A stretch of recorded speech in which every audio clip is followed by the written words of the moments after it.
Liberty Nation with Tim Donner. Maybe for the criminals, this feels like it did for Henry Fonda when he finally won an Oscar after 43 years of excellence on the big screen. Or like Red Sox fans after double that time, 86 years, when the curse of the Bambino was finally lifted with a World Series title.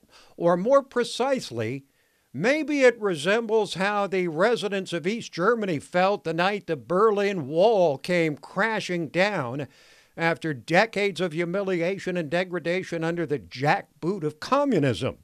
Liberated, finally, with leftists far and wide seeming to break new ground every week with their radical proposals which would tear down long-standing institutions, this time in memory of George Floyd. They're now calling for the defunding, i.e. elimination, of police departments across the nation, starting with Minneapolis. And just listen to this exchange between Allison Camerata of CNN and the president of the Minneapolis City Council and leader of the movement to dismantle the police, Lisa Bender. Do you understand that the word dismantle or police free also makes some people nervous? For instance, what if in the middle of the night my home is broken into? Who do I call? Yes, I mean, I hear that loud and clear from a lot of my neighbors. And I know, and myself too, and I know that that comes from a place of privilege. Privilege. To be able to call the cops if a criminal breaks into your home is privilege. As if the poorest and maybe blackest among us won't become the most frequent victims in a police-free society. Have they even thought of that? Apparently not. That would take a second step of thinking. And so the criminal sector of our society is now preparing to receive a gift they never could have hoped for in their wildest dreams.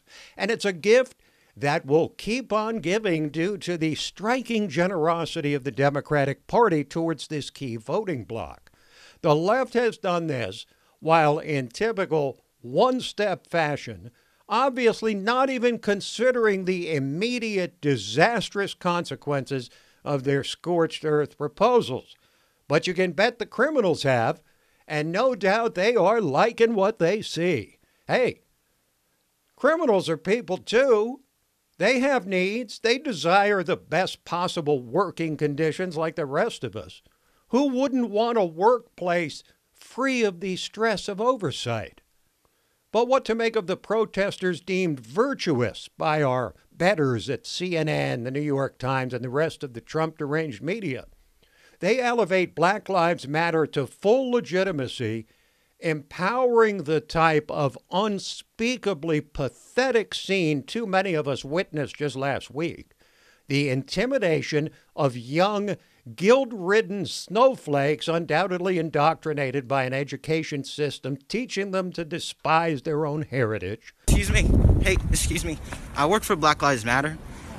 My CEO has told me to come out today and to bring you on your knees because you have white privilege. So if they see that a white person is getting on their knees, that shows solidarity for the situation.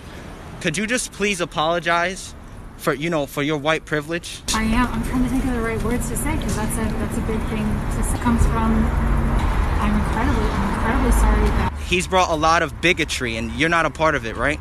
No. Wow. Just wow. Add the legitimization of this type of behavior to support for unfiltered deviancy and the left's classic single-step thinking, which goes something like this. Cops are bad? Well, just get rid of cops. And voila! No more of those pesky police to round up the bad guys.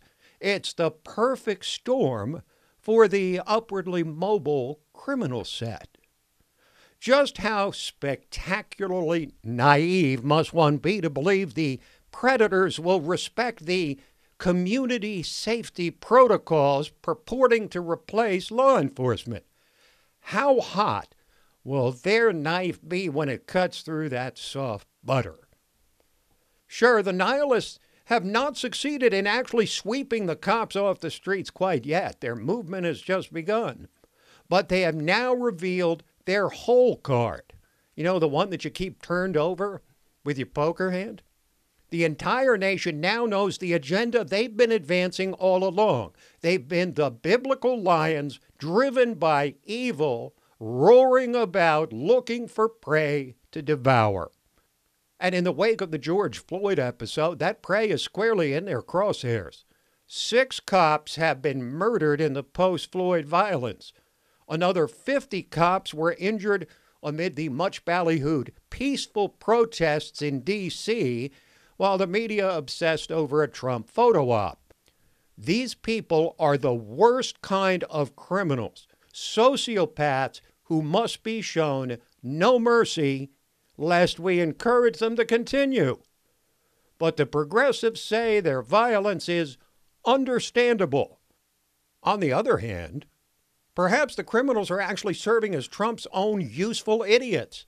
I mean, what better issue for Trump to contrast himself with Biden than the frightening disorder perpetrated by the very criminals Democrats seek to appease? Trump could hardly have produced a more effective wedge issue with an election dead ahead. So the radicals, with the aid and comfort of useful idiots, have kept hope alive for the deviant demographic in our midst.